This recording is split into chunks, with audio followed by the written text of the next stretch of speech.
श्री बालकृष्ण लाल की जय। श्री गिरिराज धरण की जय। श्री भागवत भगवान की जय।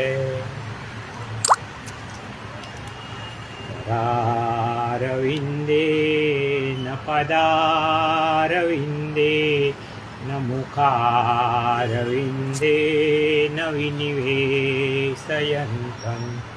वत्स्य पतस्य ऊते शयानं बालमुकुन्दं मनसा स्मरामि। श्रीकृष्ण गोविंद हरे मुरारे हे नाथ नारायण वासुदेव। जिह्वे पिबस्व मृतमेतदेव गोविन्द दामोदर माधवेति। पित्रे तु कामा किल गोपकन्या मुरारिपादार्पितचित्तवृत्ति। दद्यादिकं नो अवसादवोचत् गोविन्द दामोदर माधवेति। गृहे गृहे गोपवधू कदम्बा सर्वे मिलित्वा समवाप्य योगं। पुण्यानि नामानि पठन्ति नित्यं गोविन्द दामोदर माधवेति। सुखं शयाना निलये निजेपि नामानि विष्णो प्रवदन्ति मर्त्या। ते निश्चितं तन्मयतां व्रजन्ति गोविन्द दामोदर माधवेति। जिह्वे सदैवं भज सुन्दराणि नामानि कृष्णस्य मनोहराणि। समस्तभक्तार्तिविनाशनानि गोविन्द दामोदर माधवेति। सुखावसाने इदमेव सारं दुःखावसाने इदमेव ज्ञेयं। देहावसाने इदमेव जाप्यं गोविन्द दामोदर माधवेति। श्रीकृष्ण राधा वरगोकुलेश गोपाल गोवर्धननाथ विष्णु। जिह्वे पिबस्व मृतमेतदेव गोविन्द दामोदर माधवेति। गोविन्द दामोदर माधवेति। गोविन्द दामोदर माधवेति। ગઈકાલે આપણે જોયું કે ભગવાને બ્રહ્માને વેદ આપ્યા પણ બ્રહ્માને કાંઈ સમજણ ન પડી. મહાપ્રભુજી કહે છે કે વેદ વાંચવા એક વાત છે, સમજવા એ જુદી વાત છે. નરસિંહ મહેતા પર ભગવાનની કૃપા હતી. કેટલું સરસ વેદ મિશ્રિત એમનું કાવ્ય હતું. અખિલ બ્રહ્માંડમાં એક તું શ્રીહરિ, જુજવે રૂપ અનંત ભાસે. દેહમાં દેવ તું, તત્વમાં તેજ તું, શૂન્યમાં શબ્દ થઈ વેદ વાસે. મહાભારતના યુદ્ધમાં ભગવાન 100 વર્ષથી બી મોટી ઉંમરના હતા, પરંતુ એમનું સ્વરૂપ તો કિશોરાવસ્થા જ દેખાય. ત્યારે આપણા શરીરમાં તો રોજ નવા કોષ જન્મે છે અને જૂના કોષ મરે છે. 10-15 વર્ષે આપણને કોઈ જુએ ને તો ઓળખી પણ ના શકે. જેનાથી પર કોઈ સત્ય નથી એવા પરમ સત્ય પરમાત્માનું શ્રી વ્યાસજી કહે છે કે અમે ધ્યાન ધરીએ છીએ. ગઈકાલે આપણે અહીં સુધી જોયું. હવે બીજા શ્લોકમાં વ્યાસજી ભાગવતજીનો સાર સમજાવે છે. ભાગવતનો સાર શું છે? પ્રભુની અનન્ય ભક્તિ કરો એ સાર છે. ભક્તિ કરવીને એ પરમ ધર્મ છે. વ્યાસજી કહે છે, ઈર્ષા વિનાના સંતોએ જેમાં પરમ ધર્મનું નિરૂપણ કર્યું છે ને એ ભાગવત છે. નંદદાસજી લખે છે કે ગોપીજનો એ નિર્મિતસર સંતો છે. 11મા સ્કંધમાં નિમિરાજા આગળ 9 યોગેશ્વરોએ ભાગવત ધર્મનું વર્ણન કર્યું છે અને ગોપીજનોએ એ ધર્મનું પાલન કર્યું છે. ધર્મના 3 પ્રકાર છે. એક સામાન્ય ધર્મ, એક વિશેષ ધર્મ અને ત્રીજો પરમ ધર્મ. સત્ય બોલવું, હિંસા ન કરવી એક સામાન્ય ધર્મ છે, જે બધા ધર્મોને અને વિશ્વના બધા જ ખંડોમાં લાગુ પડે છે. એ સામાન્ય ધર્મ કહેવાય. વર્ણાશ્રમ ધર્મ એ વિશેષ ધર્મ છે. એમાં સંન્યાસથી ગૃહસ્થાશ્રમી, બ્રાહ્મણ, ક્ષત્રિય, શૂદ્ર, સ્ત્રી, પુરુષ બધાના અલગ અલગ ધર્મ હોય છે. ભાગવતજીમાં પરમ ધર્મની ચર્ચા છે. પરમાત્માની પરમ ભક્તિ એ પરમ ધર્મ છે. કઈ ભક્તિ પરમ ધર્મ કહેવાય? જેમાં ભગવાન પાસે કંઈ જ માગવાનું હોતું નથી. હેતુ વગર, કારણ વગર, મતલબ વગર જે ભક્તિ કરે ને એ પરમ ભક્તિ છે. અને એવી ભક્તિ કરવી એ મનુષ્યનો પરમ ધર્મ છે. ફળની આશા વગર, પ્રતિષ્ઠા કે પ્રસિદ્ધિની અપેક્ષા વગર કરાતી સેવા એ પરમ ધર્મ છે. છોકરાઓ પિતાની મિલકતને ધ્યાનમાં રાખીને સેવા કરે, વિચારે કે મરતા મરતા બાપ ખજાનો આપી જશે. આવી સ્વાર્થ ભરેલી સેવા ધર્મ નથી બનતી. પરંતુ પુત્ર તરીકે સેવા કરવીને એ પુત્રનો ધર્મ છે. લૌકિક ફાયદાઓ માટે કરેલું કાર્ય એ ભક્તિ નથી બની શકતું. કેટલાક લોકો પહેલાં મંદિરે દર્શન કરીને પછી દુકાન ખોલે, કહે કે મારા નિયમથી મારી દુકાન સારી ચાલે છે. આ બરાબર નથી. કોઈ પણ પ્રકારના સ્વાર્થ વગર સેવા કે ભક્તિ કરવી એવા પરમ ધર્મનું ભાગવતજીમાં નિરૂપણ છે. ભાગવતમાં બીજું શું છે જાણવા જેવું? તેમાં પરમાત્માની લીલાનું વર્ણન છે. જે લીલાઓ સાંભળવાથી મનુષ્યના તાપત્રયો મૂલનમાં 3 પ્રકારના તાપ દૂર થાય છે.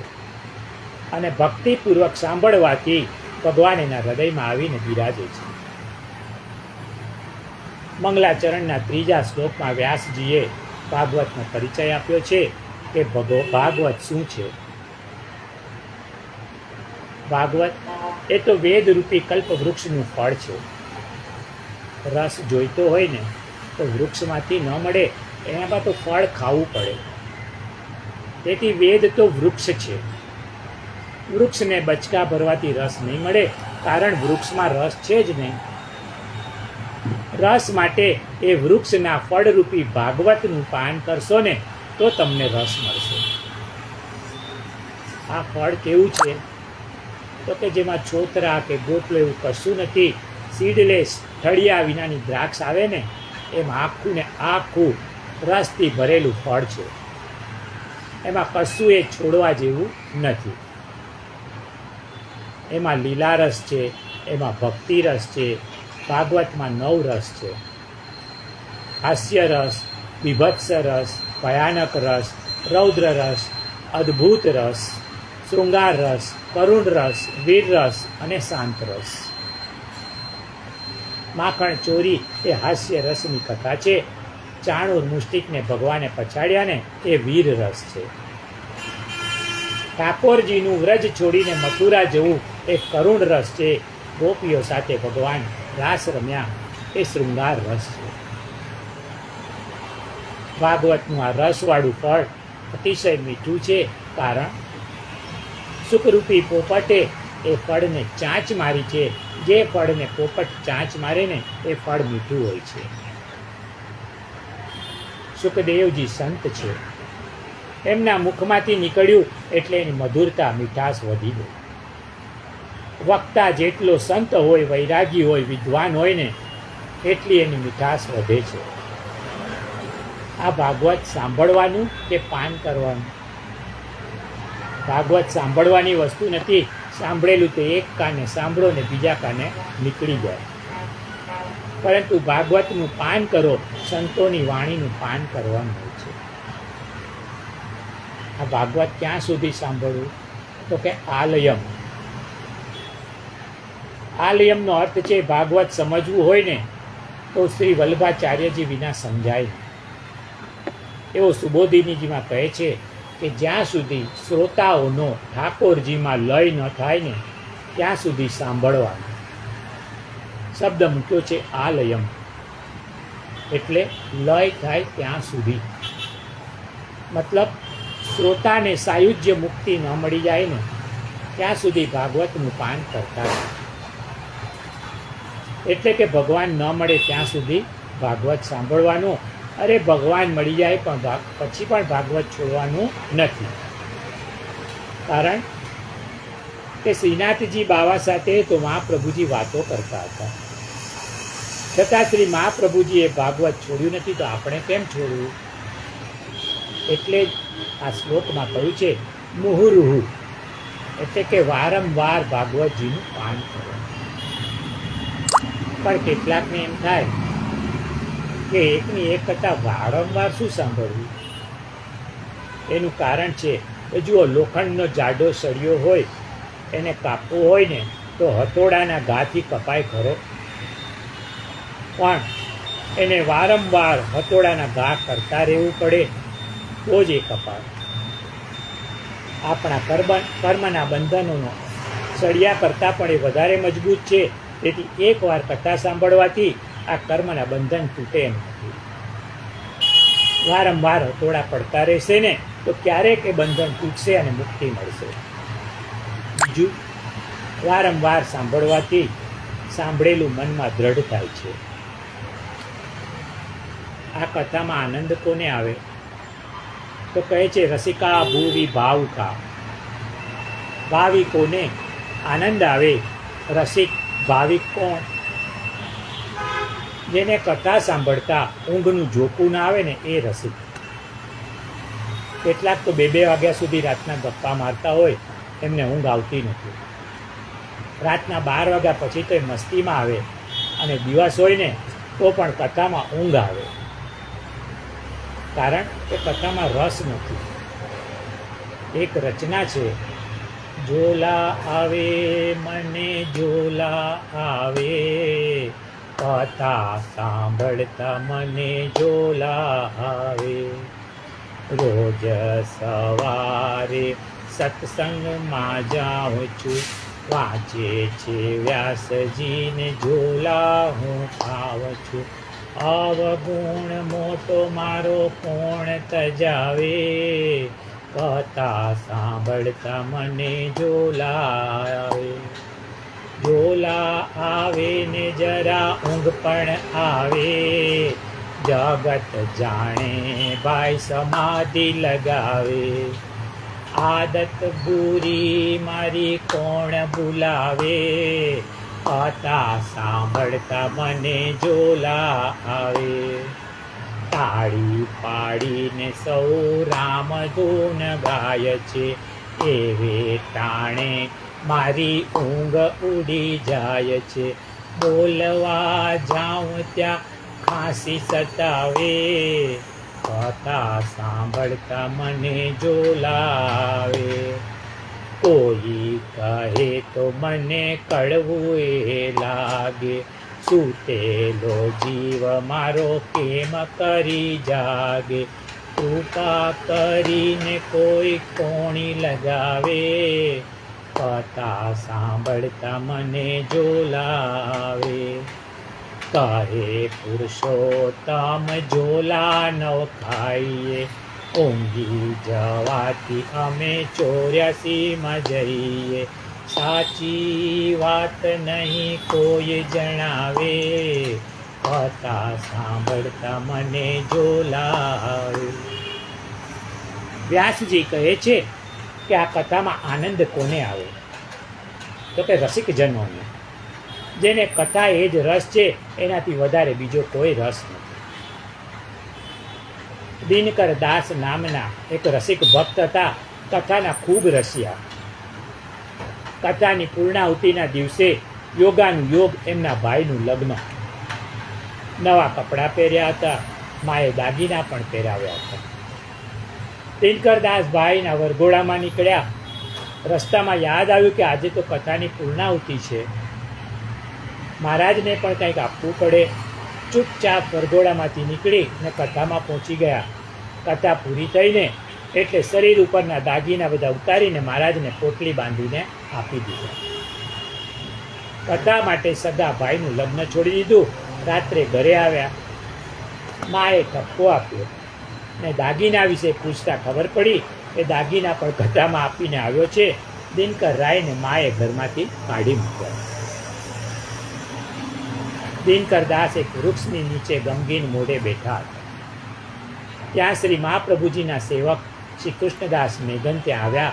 એમને કૃષ્ણદાસે પૂછ્યું, દિનકરદાસ, આજે ઉદાસ કેમ છો? આજે મને કથા સાંભળવા નથી મળી. કૃષ્ણદાસ મેઘન એમને શ્રી મહાપ્રભુજીની જ્યાં કથા ચાલતી હતી ત્યાં લઈ ગયા. દિનકરદાસ નિયમિત કથા સાંભળવા ત્યાં જતા. એક દિવસ શ્રી મહાપ્રભુજીનો જલગરિયો યમુનાજીમાં જલ ભરવા આવ્યો. એ વખતે દિનકરદાસ બાટી શેકતા હતા. દિનકરદાસે પૂછ્યું કે ગુરુદેવ, આ શું કરો છો? ગુરુદેવ શું કરે છે? દિનકરદાસે જલગરિયાને પૂછ્યું. તો જલગરિયો કહે છે કે એ તો પોથી ખોલી રહ્યા છે. શ્રોતાઓ આવી ગયા છે. આ સાંભળી તુરત જ બાટીના લોટમાં પંચામૃત પધરાવી કાચો લોટ ખાઈને હાંફતા હાંફતા દિનકરદાસ કથામાં આવ્યા. શ્રી મહાપ્રભુજીએ હાંફવાનું કારણ પૂછ્યું ત્યારે જલગરિયાએ કહ્યું કે કથામાં મોડું થવાના ડરથી બાટી શેકવાનું બાજુ પર મૂકી દીધું અને લોટ પાકીને આવ્યા છે. દિનકરદાસે કહ્યું કે ગુરુદેવ, આપના વચનામૃતનું મહત્વ છે, બાટીનું નથી. શ્રી મહાપ્રભુજીએ દિનકરદાસનો કથા પ્રત્યેનો પ્રેમ જોઈ કહ્યું કે દિનકરદાસ, આજથી તમે નહીં આવો ત્યાં સુધી મારી કથા શરૂ નહીં થાય. તમે નિરાતો રસોઈ બનાવી ઠાકોરજીને ભોગ ધરી પ્રસાદ લઈને કથામાં આવજો. મને તમારા જેવો શ્રોતા નહીં મળે, આ યોગ્યતા છે. વ્યાસજી કહે છે કે આવા રસિક લોકોને કથામાં આનંદ આવે. આ કથાનો પ્રારંભ ક્યાં થયો? તો કે નૈમિષારણ્ય. ત્યાં વક્તા શ્રી સુત પુરાણી છે અને સૌનકાદી ઋષિઓ શ્રોતા છે. નૈમિષારણ્ય એક વિદ્યાપીઠ હતી. આ વિદ્યાપીઠના કુલગુરુ સૌનક ઋષિ હતા. સૌનક મુનિ કુલપતિ એટલા માટે હતા કે એમની વિદ્યાપીઠમાં 10,000 વિદ્યાર્થીઓને મફત ભણવાની, રહેવાની, જમવાની, કપડાની બધી વ્યવસ્થા ઊભી કરી હતી. આ સૌનક મુનિનું બીજા અનેક ઋષિઓ સાથે નૈમિષારણ્યમાં 1000 વર્ષનું યજ્ઞ સત્ર ચાલતું હતું. આ ઋષિઓએ મંગલ સત્ર દરમિયાન કૃષ્ણ કથા સાંભળવાની જિજ્ઞાસા વ્યક્ત કરી. આ ભક્ત, વિરક્ત અને તપસ્વીઓની ઈચ્છા પૂર્ણ કરવા ભગવાનની ઈચ્છાથી નૈમિષારણ્ય ક્ષેત્રમાં સુત પુરાણી પધાર્યા. સુત શબ્દ સંબોધન છે. એમનું નામ હતું ઉગ્રશ્રવા. એ સાંભળવામાં ખૂબ જ ઉગ્ર એટલે કે પાવરધા હતા. એમના પિતાનું નામ હતું રોમહર્ષણ મુનિ. રોમહર્ષણ મુનિ જ્યારે કથા કહેતા ને ત્યારે એમના અને શ્રોતાઓના રોમ રોમ હર્ષથી છલકાઈ જાય, તેથી તેમનું નામ પડ્યું રોમહર્ષણ.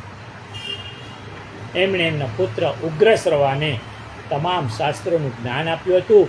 એ ઉગ્રશ્રવા મુનિ એટલે કે સુત પુરાણી નૈમિષારણ્યમાં પધાર્યા ત્યારે સૌનકાદી ઋષિઓએ એમને પૂછ્યું કે શ્રીમદ ભાગવતની રચના કેવી રીતે થઈ અને પરીક્ષિતે યુવાનીમાં કથા કેમ સાંભળી. પરીક્ષિતે ભાગવતની કથા સાંભળીને ત્યારે 60 વર્ષના હતા. અને એ વખતનું આયુષ્ય જોતા પરીક્ષિત યુવાન હતો. નૈમિષારણ્યમાં સુત પુરાણીએ સૌનકાદી ઋષિઓને શ્રીમદ ભાગવતની કથાના પ્રારંભમાં ભગવાનના 24 અવતારોની કથા કરી. ભગવાનના 24 અવતારોને દરરોજ યાદ કરવા જોઈએ. ભગવાનનો પ્રત્યેક અવતાર માનવને કંઈક ને કંઈક સંદેશ આપે છે. પ્રથમ અવતાર સનત કુમારોનો છે. તેઓ આજીવન બ્રહ્મચારી છે. એમની ઉંમર કાયમ 5 જ વર્ષની છે. 6 વર્ષના થાય જ નહીં. જે માણસ બ્રહ્મચર્યનું પાલન કરે છે એ જલ્દીથી વૃદ્ધ થતો નથી. આધ્યાત્મિક માર્ગમાં બ્રહ્મચર્ય પાયો છે અને અનિવાર્ય છે. આજે કેટલાક લોકો કહે છે કે અમારું મન ભગવાનમાં સ્થિર થતું નથી. એનું કારણ બ્રહ્મચર્યનો અભાવ. જેટલું માણસનું બ્રહ્મચર્ય વધારે ને એટલું એનું મન વધારે એકાગ્ર થાય. બ્રહ્મચર્યથી તંદુરસ્તી મળે છે, માનસિક શાંતિ મળે છે, મન પ્રસન્ન રહે છે. આમ આધ્યાત્મિક માર્ગ માટે બ્રહ્મચર્ય અનિવાર્ય હોય. 24 અવતારોમાં ભગવાનનો પહેલો અવતાર બ્રહ્મચર્યનો અવતાર થયો. બીજો અવતાર વરાહ ભગવાનનો છે. વરાહ અવતાર એ સંતોષનો અવતાર છે. હિરણ્યાક્ષ એ લોભનું પ્રતીક છે. લોભને મારવો હોય ને તો સંતોષથી જ મારી શકાય. કોઈનો મહેલ જોઈને આપણી ઝૂંપડી બાળી ન નખાય. મનને સમજાવવું પડે કે ભગવાને એને એની લાયકાત પ્રમાણે આપ્યું છે, મને મારી લાયકાત પ્રમાણે આપ્યું છે. આજે દુનિયામાં અશાંતિ છે એનું કારણ કે લોકોમાં સંતોષ નથી. ટ્રમ્પને ઈરાન પણ લઈ લેવું છે અને ક્યુબા પણ લઈ લેવું છે અને બધું જ લઈ લેવું છે. આખી દુનિયા પર રાજ કરવું છે. કેમ? તો કે ટ્રમ્પને સંતોષ નથી. બધાને લાખોપતિ ને કરોડપતિ બનવું છે. સંતોષ કોને કહેવાય? એક સંતે કહ્યું છે, સાईं इतना दीजिए जा मैं कुटुंब समाए, मैं भी भूखा ना रहूं, साधु भूखा न जाए. આ સંતોષ છે. હું ભૂખ્યો ન રહું ને મારા દરવાજે આવેલા સાધુ સંતો પણ ભૂખ્યા ન જાય. મારે વધારે કાંઈ નથી જોઈતું. કામનો નાશ સંતોષથી થાય છે. ક્રોધનો નાશ ક્ષમાથી થાય છે.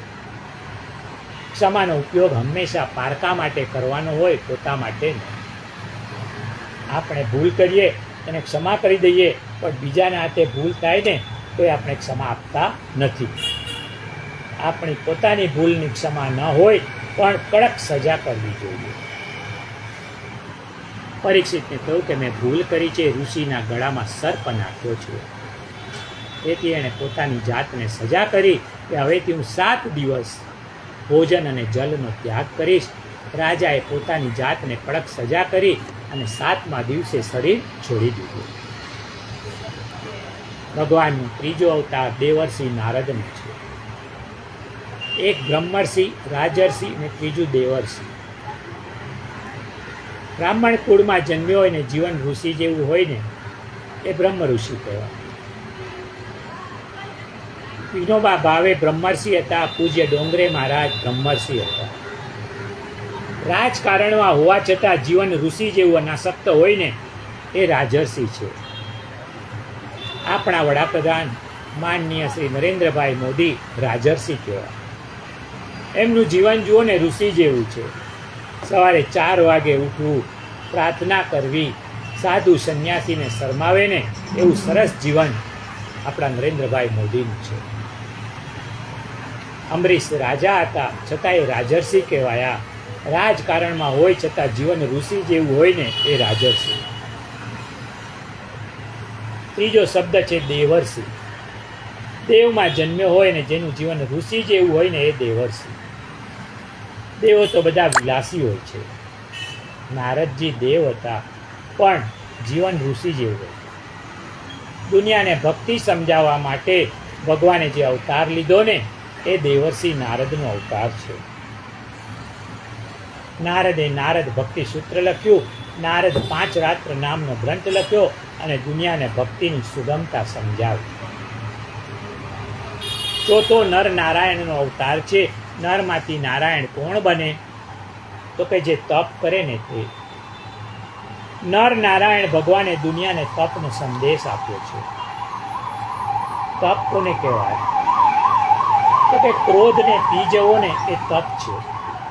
પોતાના ચારિત્ર્યને અણિશુદ્ધ રાખવું એ તપ છે. ઘરમાં ઠાકોરજી પધરાવી નિયમિત સેવા કરવી એ તપ છે.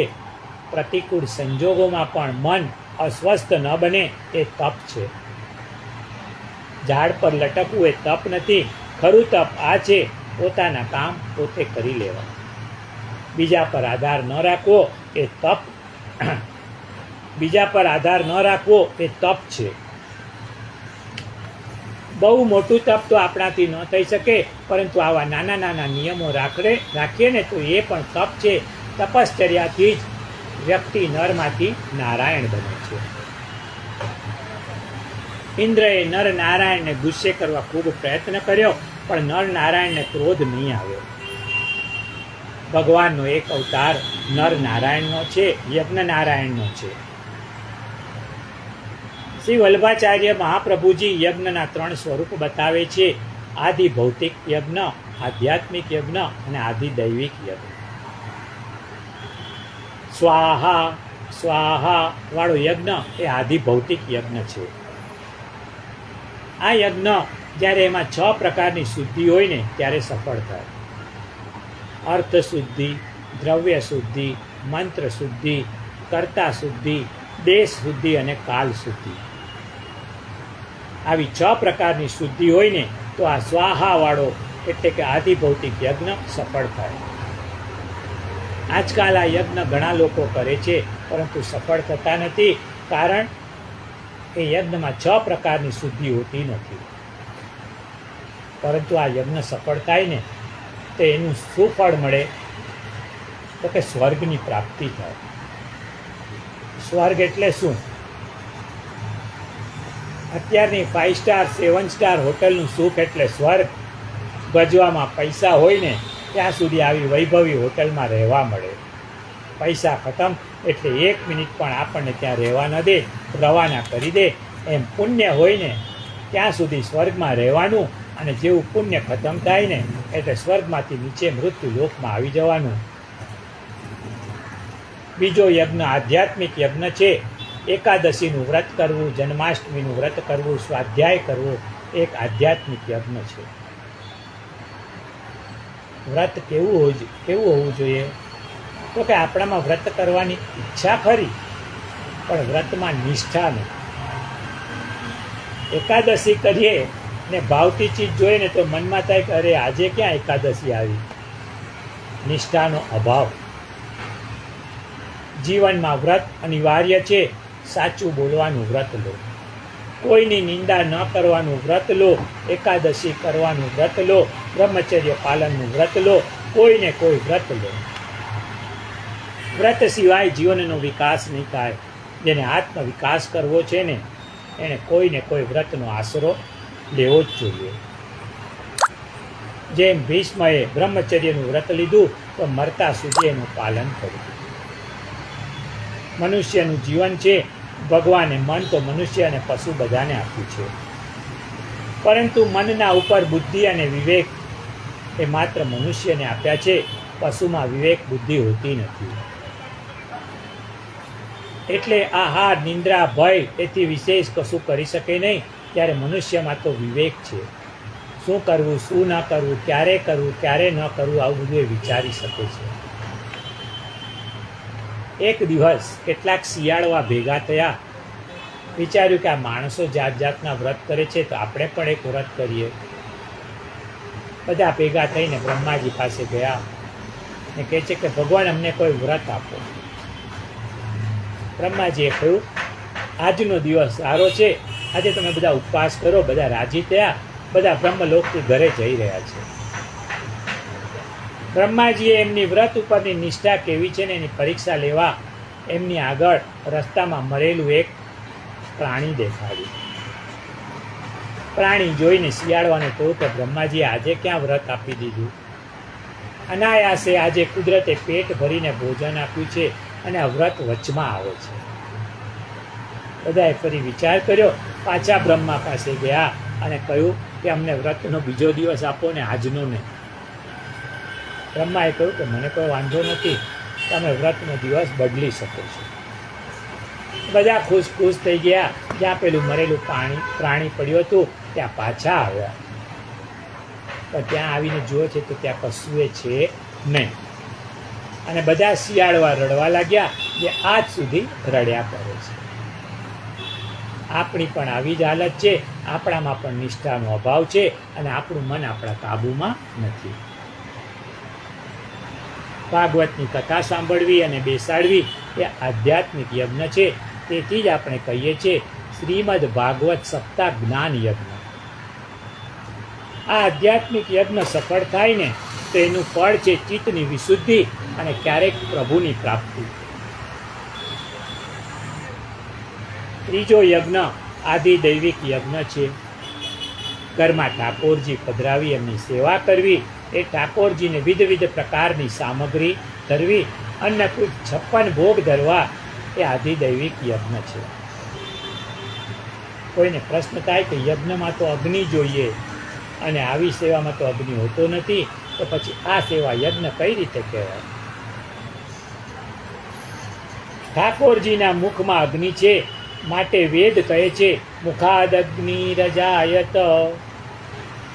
ભગવાનના મુખમાંથી અગ્નિ પ્રગટ્યો છે અને ભગવાનના મુખનો અગ્નિ એ અગ્નિનો અવતાર એટલે શ્રી મહાપ્રભુજી. માટે સર્વોત્તમ સ્ત્રોતમાં શ્રી મહાપ્રભુજીનું એક નામ છે વૈશ્વાનરો વલ્લભાખ્ય. શંકરનો અવતાર એ શંકરાચાર્યજી છે. શેષ નારાયણનો અવતાર એ રામાનુજાચાર્યજી છે. આમ ભગવાનના મુખમાં અગ્નિ છે અને યજ્ઞમાં આપણે અગ્નિને આહુતિ આપીએ છીએ, એમ સેવામાં આપણે સામગ્રી સિદ્ધ કરી ઠાકોરજીને અર્પણ કરીએ છીએ. એ સામગ્રી ઠાકોરજી આરોગે છે, એટલે એમના મુખમાં અગ્નિ હોવાથી એ પણ એક યજ્ઞ જ કહેવાય છે. આમ પુષ્ટિ માર્ગમાં સેવા કરવીને એ જ યજ્ઞ છે. આવા સેવારૂપી યજ્ઞનું ફળ શું? શ્રી મહાપ્રભુજી કહે છે કે આપણને સેવા કરવા માટે ઠાકોરજી મળ્યા છે ને, એ જ ફળ છે. આવા ફળરૂપ ઠાકોરજી મળ્યા પછી બીજું કયું ફળ જોઈએ? ભગવાનના 24 અવતારમાં એક મોહિની અવતાર છે. આ અવતાર શું સૂચવે છે? જ્યાં પણ સુંદરતા જુઓ ને એમાં ભગવાનનો વિચાર કરો. સૌંદર્ય જોઈને મોહિત ન થાવ, એવું વિચારો કે આ આટલું સુંદર છે, તેનો બનાવનાર કેટલો સુંદર હશે. કાશ્મીર જોયા પછી વિચાર કરો એનો બનાવનારો કેટલો સુંદર હશે. દેવતાઓ મોહિની ભગવાનની સુંદરતા જોઈને મોહિત ન થયા, પણ ભગવાનને યાદ કરવા લાગ્યા. ભગવાનના 24 અવતારોમાં એક વામન અવતાર છે. બલિરાજા માટે અવતાર છે. બલિરાજા પ્રાણ જાય પણ વચન ન જાય, એ વસ્તુમાં માનતા હતા. શબ્દોની કિંમતમાં માનતા હતા. સજ્જનોના વચન સીધા લેખ જેવા હોય છે. બલિએ 3 ડગલા પૃથ્વી આપવાનું વામન ભગવાનને વચન આપ્યું, અને પાળવા જતા એનું બધું જ જતું રહ્યું, પણ બલિરાજા એમાંથી ડગ્યા નહીં. ત્યારે આપણે તો શું કરીએ? અભી બોલા અભી ફોક. પછી આપણા દરવાજે વામન ભગવાન આવે ક્યાં? એક અવતાર પરશુરામજીનો થયો. પરશુરામજીએ સહસ્ત્રાર્જુન નામના રાજાને માર્યો, કારણ કે રાજા બ્રાહ્મણોનો દ્રોહ કરતો હતો. કોઈ પણ તેજસ્વી વ્યક્તિની ઈર્ષા ન કરવી, દ્રોહ ન કરવો. જે તેજસ્વીનો દ્રોહ કરે છે ને એનો નાશ થાય છે. તેજસ્વી માણસને તો વંદન કરવાના હોય. જે તેજનો દ્વેષ કરે છે ને ભગવાન નિસ્તેજ બનાવે છે, પણ તેજસ્વીની પૂજા કરનારને ભગવાન તેજસ્વી બનાવે છે. એક શ્રી રામનો અવતાર છે. રામનો અવતાર એ શીલ અવતાર છે. રામ જેવા શીલવાન, ગુણવાન, સત્યવ્રતધારી કોઈ થયા નથી અને થવાના પણ નથી. જ્યારે કૈકેયીએ શ્રી રામને 14 વર્ષનો વનવાસ આપ્યો ને, ત્યારે રામ કૈકેયીને કહે છે, ભરત પ્રાણ પ્રિય પાવહી રાજુ, જન્મ ભરી કરું કાનન વાસુ. મારો ભાઈ જો ભરત ગાદી પર બેસતો હોય ને તો 14 વર્ષ તો શું, આખી જિંદગી વનમાં રહેવા તૈયાર છું. રામનો સ્વભાવ કેટલો ઉદાર છે. રામનો અવતાર એ શીલનો અવતાર છે. ભગવાનનો દરેક અવતાર માનવ જાતને કાંઈક ને કાંઈક સંદેશ આપે છે. 24 અવતારોમાં શ્રી કૃષ્ણ અવતાર છે ને એ પૂર્ણાવતાર છે. શ્રી કૃષ્ણ બધા અવતારોનું મૂળ છે. શ્રી કૃષ્ણ અવતારોના પણ અવતારી છે. બધા જ અવતારો શ્રી કૃષ્ણમાંથી પ્રગટેલા છે. શ્રી મહાપ્રભુજી કહે છે કે શ્રી કૃષ્ણના ગળામાં કૌસ્તુભ માળા છે ને એ કૌસ્તુભ માળાનો અવતાર નરસિંહ ભગવાન છે. કટી મેખલાનો અવતાર વામન ભગવાન છે. ચહેરા પર જે હાસ્ય છે એ હાસ્યનો અવતાર શ્રી રામ છે. શ્રી કૃષ્ણ એ પૂર્ણ પુરુષોત્તમ કહેવાય છે. આમ ભગવાનના 24 અવતારોને આપણે નમસ્કાર કરીએ. 24 અવતારોનું વર્ણન સાંભળી સૌનક ઋષિ કહેવા લાગ્યા. એક પ્રશ્ન એમણે પૂછ્યો કે આ ભાગવતની રચના ક્યારે થઈ, શા માટે થઈ, કોની પ્રેરણાથી થઈ, એ કૃપા કરીને અમને કહો. બીજો પ્રશ્ન એ પૂછ્યો કે મહારાજા પરીક્ષિતને જુવાનીમાં કથા કેમ સાંભળવી પડી. પરીક્ષિતની ઉંમર ત્યારે 60 વર્ષ હતી.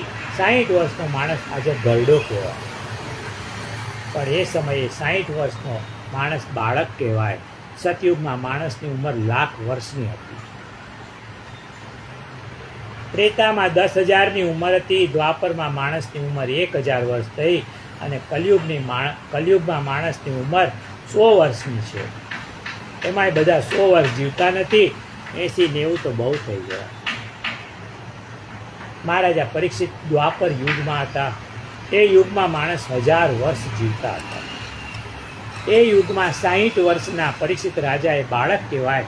આટલી નાની ઉંમરમાં એમણે કથા સાંભળી. સુખદેવજી મહારાજે પરીક્ષિત માટે 7 દિવસ કઈ રીતે કાઢ્યા. સુખદેવજી કોઈના દ્વારે 7 મિનિટ કરતાં વધારે ન રોકાય. એ આજે પરીક્ષિત રાજા માટે 7 દિવસ રોકાયા. એ પણ એક પ્રશ્ન છે. પરીક્ષિતનો ભાગવત પરનો પ્રેમ અને દુનિયા તરફનો વૈરાગ જોઈ ભગવાને જ શ્રી સુખદેવજીને ત્યાં જવા માટે પ્રેરણા કરી હતી. શુદ્ધ પુરાણી બોલ્યા કે દ્વાપર યુગનો સમાપ્તિનો સમય હતો. વ્યાસજી એમના આશ્રમમાં સમાધિમાં બેઠા હતા. સમાધિમાં એમને કલિયુગનું દર્શન થયું. એમણે જોયું કે કલિયુગના લોકો કેવા હશે. કલિયુગના લોકોમાં શ્રદ્ધા નહીં હોય. બધું કાર્ય શ્રદ્ધા વિના કરશે. એમનામાં શક્તિ આસમ, એમના શરીર તકલાદી હશે. ભૂખ લાગે એની ગોળી અને ખાવાનું પચાવવાની પણ ગોળી અને ઊંઘવાની પણ ગોળી. આમ ગોળી વગર ગાડું ગબડે જ નહીં. બીજા અલ્પ આયુષ્યવાળા હશે. આજે 35 વર્ષના લોકોને હાર્ટ એટેક આવે છે.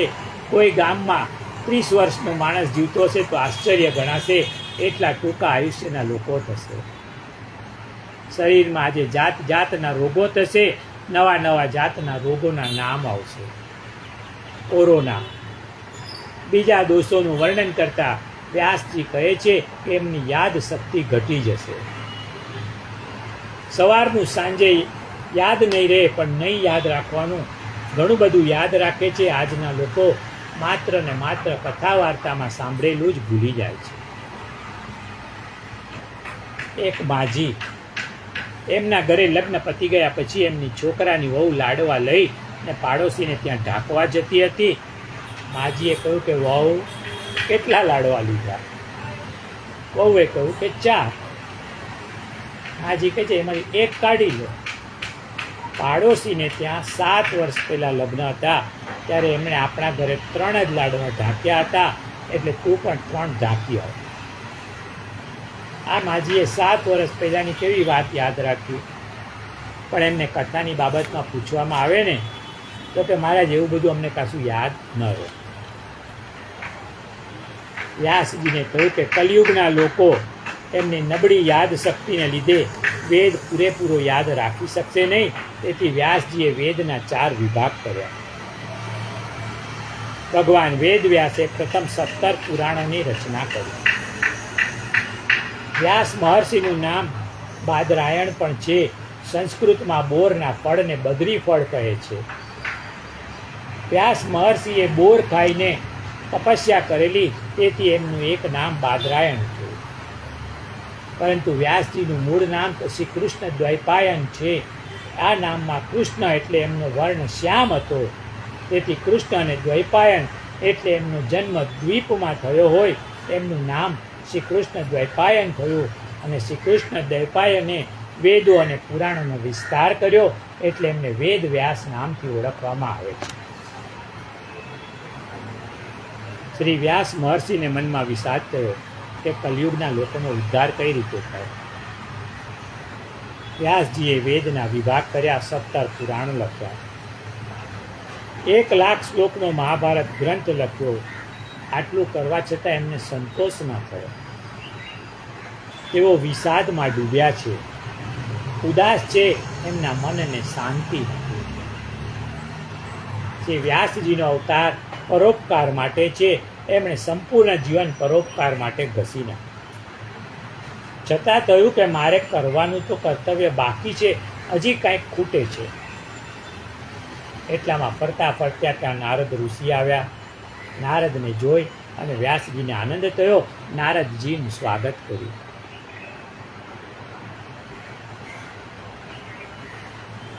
આપણે આંગણે આવેલો કોઈ વૈષ્ણવ આવે, કોઈ અતિથિ આવે, એનું હૃદયના પૂરા ભાવથી સ્વાગત કરો. અતિથિનું સ્વાગત કેવી રીતે કરવું ને એ પરમાનંદ દાસ શીખવાડે છે. એકવાર સુરદાસજી અને શ્રી દામોદર દાસ હરસાણી બધા ભગવદીઓ પરમાનંદ દાસજીને ઘેર આવ્યા. પરમાનંદ દાસ તો બધાને જોઈને રાજી રાજી થઈ ગયા. એમને સુરદાસજી વગેરેનું સ્વાગત કઈ રીતે કર્યું. आए मेरे नंद नंदन के प्यारे, माला तिलक मनोहर बानी, त्रिभुवन के उजियारे, के आए मेरे नंद नंदन के प्यारे. हृदय कमल के मध्य विराजत, श्री व्रजराज दुलारे, आए मेरे नंद नंदन के प्यारे. प्रेम सहित बसत उर मोरे, नेह जुट रतन टारे, के आए मेरे नंद नंदन के प्यारे. परमानंद करत न्योछावर, वारंवार उबारे, के आए मेरे नंद नंदन के प्यारे. त्रिभुवन के उजियार. પરમાનંદ દાસે ગીત ગાઈને બધાનું સ્વાગત કર્યું છે.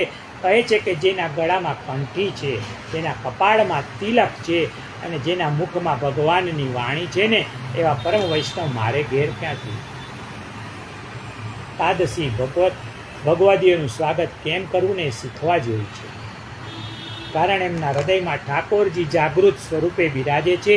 ભગવદીઓ એ તો ઠાકોરજીનું ચલ સ્વરૂપ છે. મૂર્તિ એ અચલ સ્વરૂપ કહેવાય. સંતો, ભક્તો અને વૈષ્ણવો ભગવાનનું ચલ સ્વરૂપ છે, હરતા ફરતા ચાલતા. વ્યાસજી હરખાયા છે. કહે છે કે મારા ઘરમાં ઠાકોરજી તો નિત્ય બિરાજે છે, પરંતુ ભગવાનના લાડીલા એવા નારદ આજે મારે ઘેર ક્યાંથી. નારદજીનું સ્વાગત કર્યું. નારદે વ્યાસજીના મુખ સામે જોયું. વ્યાસજીનો ચહેરો ખૂબ ઉદાસ હતો. નારદે પૂછ્યું કે વ્યાસજી આપ ઉદાસ કેમ છો. વ્યાસે કહ્યું કે મને ખબર નથી પડતી કે મારું મન ઉદાસ કેમ છે. મેં કરવા જેવા બધા કામો કરી લીધા છે, છતાં મારા મનને શાંતિ નથી.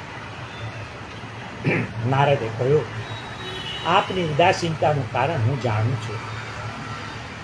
વ્યાસ, તમે વર્ણન તો બહુ કર્યું કે ઈશ્વર જગતની મા છે, ઈશ્વર જગતનો પિતા છે, પણ હવે એવું વર્ણન કરો કે જગતના કોઈ માતા પિતાને ત્યાં ઈશ્વર પુત્ર બનીને આવે છે.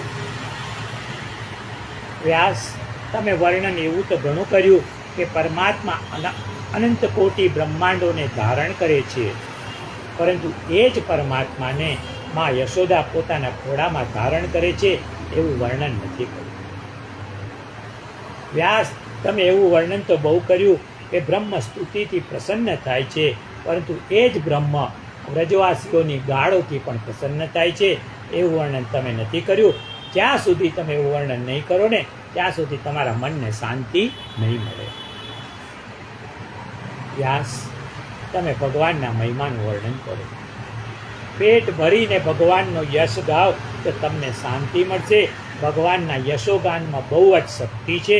હું મારો અનુભવ આપને કહું છું. નારદ એમના પૂર્વજન્મની વાત કરે છે. કહે છે કે વ્યાસજી, હું નીચ કુળમાં જન્મ્યો હતો. લોકો મને હળધૂત કરતા. શ્રી મહાપ્રભુજી સુબોધિનીજીમાં લખે છે કે ભક્તિ માર્ગમાં માન સન્માન વિષ છે, એટલે કે ઝેર છે. અપમાન અમૃત છે. ભક્તોને માનથી અભિમાન થાય છે. ભગવાન ભક્તનો અહંકાર નિર્મૂલ કરે છે. રાસલીલામાં જ્યારે ગોપીઓને અભિમાન થયું ને અને ભગવાન તેમને છોડીને ચાલી ગયા. ભક્તિ માર્ગમાં અપમાન થાય ને તો દીનતા આવે. નારદ કહે છે કે મારી મા દાસી હતી, પિતાજી મરણ પામેલા. મારા પુણ્યનો ઉદ્ધાર થતા અમે રહેતા હતા ને ત્યાં ગામમાં 4 સંતો આવ્યા અને ચાતુર્માસ રોકાયા. મા દીકરા અમે બંને ખૂબ સેવા કરી. ઈશ્વરની કૃપા વિના સાચા સંતના દર્શન થતા નથી. સંત કૃપાએ મને ભક્તિનો રંગ લાગ્યો. શ્રી મહાપ્રભુજી કહે છે કે સેવા કરનારમાં 4 સદગુણ હોવા જોઈએ તો જ સેવા કરે. એક તો સેવા કરવાની વૃત્તિ હોવી જોઈએ. ભાવ વિનાની સેવા કરે ને નિષ્ફળ છે. જે સેવાથી તમને આનંદ મળે અને ઠાકોરજીને સુખ મળે ને એ સેવા કહેવાય. સેવા કરનાર અલ્પભાષી હોવો જોઈએ, ઓછું બોલો. સેવાને બને ને એટલી ગુપ્ત રાખો. ઠાકોરજીના દર્શન કોઈને કરાવો નહીં, કારણ સેવા એ પ્રદર્શન નહીં બનવી જોઈએ. પ્રેમનું પ્રદર્શન થાય નહીં. પ્રેમ એ તો ગુપ્ત હોવો જોઈએ. તમે ઘણી સેવા કરતા હો છતાં લોકોને એમ લાગે કે તમે કશું જ કરતા નથી. તમારી સાધના ગુપ્ત રાખો. આજ્ઞાંકિત પણ, જેની સેવા કરો છો ને તેની આજ્ઞા પાડો. આજ્ઞાંકિતતા કેવી હોય ને એક પ્રસંગ દ્વારા જુઓ. શ્રી મહાપ્રભુજી હિમાલયમાં વ્યાસજીને મળવા માટે પધાર્યા. એમની સાથે શ્રી કૃષ્ણદાસ મેઘન હતા. એમને શ્રી મહાપ્રભુજીએ પૂછ્યું, એમને શ્રી મહાપ્રભુજીએ કહ્યું કે તું અહીં ઊભો રહ્યો, હું વ્યાસજીને મળીને આવું છું. શ્રી મહાપ્રભુજી તો 3 દિવસે પાછા ફર્યા. ત્યારે શ્રી કૃષ્ણદાસ મેઘન ત્યાં જ ઊભા હતા. શ્રી મહાપ્રભુજીએ કહ્યું કે શ્રી કૃષ્ણદાસ, આ હાડકાં ઓગળી જાય એવી ઠંડીમાં તું અહીં જ ઊભો છે. એમણે કહ્યું કે ગુરુદેવ, આપ ગયા ત્યારે આપે મને કહ્યું હતું કે મારે અહીં ઊભા રહેવું, એટલે હું અહીં ઊભો છું. આપે મને ઊભા રહેવાની આજ્ઞા કરી હતી, તેથી મારાથી બેસાય કેવી રીતે? કેવું આજ્ઞાંકિત પણ. આજકાલનો ચેલો હોત ને તો ઘરે જઈને ઊંઘી ગયો હોય. જેની સેવામાં જોડાયા છો એને શું ગમે છે ને એ પ્રમાણે સેવા કરો. દીનતા, સેવા કરતાં કરતાં ખૂબ જ નમ્રતા રાખો. પ્રભુને કહો કે પ્રભુ, હું શું સેવા કરવાનો હતો? હું તો ફક્ત મારા હાથ પવિત્ર કરી રહ્યો છું. તમારી સેવા કેવી રીતે કરવી ને એ હું જાણતો નથી. સેવા તો શ્રી મહાપ્રભુજી કરી ગયા. સેવા તો શ્રી ગુસાઈજી કરી ગયા. નારદ આગળ કહે છે કે મારી સેવાથી સંત પ્રસન્ન થયા, મને પ્રસાદ આપ્યો. મારી બુદ્ધિ પવિત્ર થઈ. કથામાં મારું ચિત્ત સ્થિર થયું. ચતુર્માસ પૂરો થયો. સંતો જવા માટે નીકળ્યા. મેં તેમને સાથે લઈ જવા માટે વિનંતી કરી. સંતોએ કહ્યું કે તારી માતાની આજ્ઞા લઈ આવ. માતાને પૂછવા ગયો માતા કહે છે કે બેટા, મારા ઘણા મનસૂબા છે, તારા લગ્ન કરાવવા છે, વહુને ઘરની જવાબદારી સોંપી ને મારે ભક્તિ કરવી છે. તું સાધુ થાય ને તો મારા મનસૂબા પડી ભાંગે. બધી માતાઓના આવા મનસૂબા હોય છે. સંતોએ નારદને કહ્યું કે ભગવાન માટે ઘર છોડવું જરૂરી નથી, ઘરમાં પણ તમને પ્રભુ મળી શકે. આ મહાપ્રભુજીનું વચન છે. ઘરની સાથે આસક્તિ છોડો, ટ્રસ્ટી બનીને રહો ને તો કોઈ બંધન નથી. સંતોએ જતા જતા ઓમ નમો ભગવતે વાસુદેવાય નો મંત્ર આપ્યો. નારદ કહે છે કે હું હરતા ફરતા કામ કરતા સતત આ મંત્રનો જપ કરતો. નારદજી પ્રભુનું કીર્તન કરવા લાગ્યા. ઓમ નમો ભગવતે વાસુદેવાય, વાસુદેવ ગાય એના પિતૃ મોક્ષ થાય. ઓમ નમો ભગવતે વાસુદેવાય, વિઠ્ઠલ વિઠ્ઠલ વિઠ્ઠલા, હરિ ઓમ વિઠ્ઠલા, ભક્તિ રંગ વિઠ્ઠલા, હરિ ઓમ વિઠ્ઠલા, મુક્તિ રંગ વિઠ્ઠલા, હરિ ઓમ વિઠ્ઠલા, કોણે કોણે દીઠેલા, હરિ ઓમ વિઠ્ઠલા, તુકારામે દીઠેલા, હરિ ઓમ વિઠ્ઠલા, મીરાબાઈએ દીઠેલા, હરિ ઓમ વિઠ્ઠલા, જનાબાઈએ દીઠેલા, હરિ ઓમ વિઠ્ઠલા, જલારામે દીઠેલા, હરિ ઓમ વિઠ્ઠલા, નરસિંહ મહેતાએ દીઠેલા, હરિ ઓમ વિઠ્ઠલા, પ્રહલાદે દીઠેલા, હરિ ઓમ વિઠ્ઠલા, વિઠ્ઠલ વિઠ્ઠલ વિઠ્ઠલા, હરિ ઓમ વિઠ્ઠલા, હરે રામ રામ રામ હરે હરે, હરે કૃષ્ણ કૃષ્ણ કૃષ્ણ કૃષ્ણ કૃષ્ણ હરે હરે. ચૈતન્ય મહાપ્રભુ અખંડ કીર્તન કરતા અને બોલતા, હરિ બોલ હરિ બોલ, હરિ હરિ બોલ, મુકુંદ માધવ ગોવિંદ બોલ. આ મંત્રનો અખંડ જપ થતો. એક દિવસ ચૈતન્ય મહાપ્રભુ દાઢી કરાવવા બેઠા. મંત્ર જપ તો ચાલુ. વાળંદે કહ્યું કે બોલવાનું બંધ કરો. ચૈતન્યએ કહ્યું કે મારી જીભ છે ને નામ વગર રહી શકતી નથી. એક કામ કર, તું છે ને એક હાથે મારી જીભ પકડ અને બીજા હાથે દાઢી કર. અજામે ચૈતન્યની જીભ પકડી તો એને પણ કરંટ લાગ્યો અને એ પણ દાઢી કરવાનું મૂકી દઈ અને નાચવા લાગ્યો. અને એ પણ બોલે છે, હરિ બોલ હરિ બોલ, હરિ હરિ બોલ, મુકુંદ માધવ ગોવિંદ બોલ. ચૈતન્ય જગન્નાથપુરી જતા હતા. રસ્તામાં વાઘ સિંહ એમના પર હુમલો કરવા જાય ને પણ એમનો સ્પર્શ થતાં પૂંછડી અદ્ધર કરીને નાચવા માંડે. ચૈતન્યજી મૃદંગ સાથે જગન્નાથ ભગવાનની મૂર્તિમાં વિલીન થઈ ગયા. આ ભક્તિનો પ્રભાવ છે. નારદ કહે છે કે માતાને મારી ભગવાનની ભક્તિ ગમતી નહીં એટલે ભગવાને લીલા કરી. એક દિવસ માં ગાય દોવા ગયા. ત્યાં સાપે દંશ માર્યો. માતાના પ્રાણ ચાલ્યા ગયા. સર્પદંશથી મરે ને એની દુર્ગતિ થાય, પરંતુ એક તો એ ભક્તની માં હતા અને બીજું મરતી વખતે એ ગાયના છાણ અને ગૌમૂત્રમાં પડ્યા અને ત્યાં પ્રાણ નીકળી ગયો હોય એમની મુક્તિ થઈ. ભગવાનનો મેં આભાર માન્યો. મારું બંધન ભગવાને લઈ લીધું ને વિચાર્યું કે ભક્તિ કરતા હવે મને કોઈ રોકી શકશે નહીં. શ્રી મહાપ્રભુજી કહે છે, ભગવાન જે કરે ને તે સારું. આવી સમજણ તે વિવેક છે. એક રાજા હતા. શેરડી છોલતા છોલતા એમની આંગળી કપાઈ ગઈ. બાજુમાં બેઠેલા દીવાને કહ્યું કે ભગવાન કરે ને એ સારું. રાજા તો દીવાન પર ખીજાઈ ગયા. આ વિચિત્ર માણસ છે. હું દુઃખિતાઓ એમાં રાજી છે. રાજાએ દીવાનને જેલમાં નાખ્યો. ત્યારે પણ દીવાને કહ્યું કે ભગવાન જે કરે તે સારું. કહ્યું એવું કે એક દિવસ રાજા શિકાર કરવા ગયા. રસ્તામાં એક વાવ ખોદાતી હતી.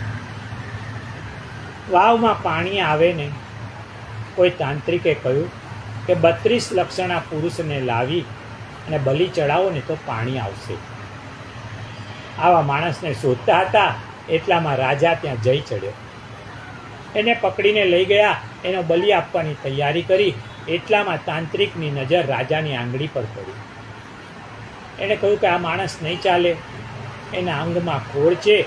કેમ? તો કે એની આંગળી કપાયેલી છે. રાજાને છોડી મૂક્યો.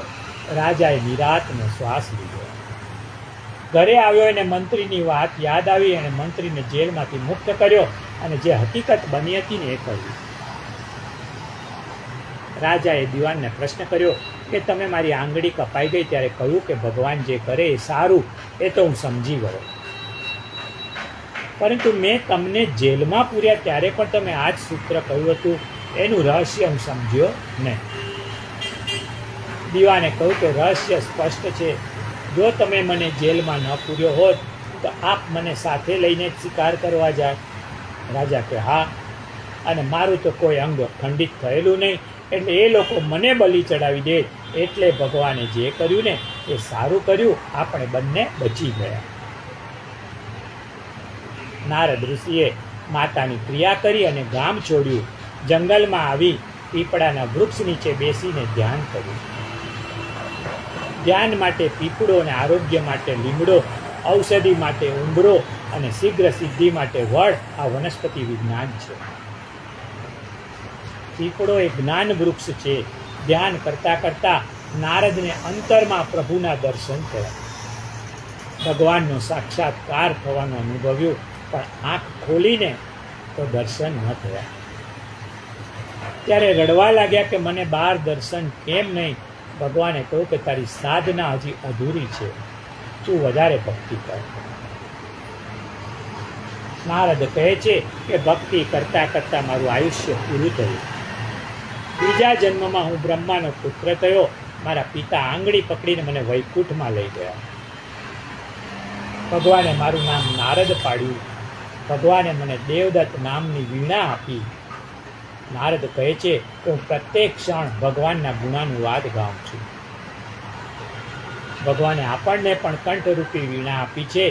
એ કંઠરૂપી વીણાથી હંમેશા ભગવાનના ગુણાનુવાદ ગાતા રહેવા જોઈએ. ગુણાનુવાદ ગાતા રહ્યો. આજે ભક્તોની હરોળમાં નારદ શિખરે બિરાજે છે અને નારદજીને ભગવાન દર્શન આપે છે. નારદે કહ્યું કે વ્યાસજી, આપ તો ભગવાનના જ્ઞાનાવતાર છો, આપ ખોટો વિષાદ કરો છો. અને નારદે વ્યાસજીને 4 શ્લોકમાં ભાગવતની કથા સંભળાવી, જે ચતુશ્લોકી ભાગવત તરીકે જાણીતી છે. આ 4 શ્લોકી ભાગવત પહેલાં ભગવાને બ્રહ્માજીને કહ્યું, બ્રહ્માએ નારદને કહ્યું અને નારદે વેદ વ્યાસજીને કહ્યું. એ પછી વ્યાસજીએ 18,000 શ્લોકમાં ભાગવતનો વિસ્તાર કર્યો. ભાગવતજીની શરૂઆત કરતા હતા ત્યારે વ્યાસજીને સમાધિ લાગી. નારદ ક્યારે વિદાય થઈ ગયા એની પણ એમને ખબર પડી નહીં. વ્યાસજીએ આ ભાગવત તેનો પ્રચાર કરવા તેમના જ્ઞાની વૈરાગી પુત્ર સુખદેવજીને સંભળાવ્યું. સુખદેવજીએ ગંગા કિનારે પરીક્ષિત રાજાને આ કથા કહેવાનો પ્રારંભ કૌરવ પાંડવ યુદ્ધની કથાથી, 18 દિવસના મહાભારત યુદ્ધની કથાથી કર્યો. આજે આ સત્રને આપણે અહીં વિરામ આપશું. આવતીકાલે 2:45 વાગે 2:45 ફરી પાછા આગળ વાંચન કરશું.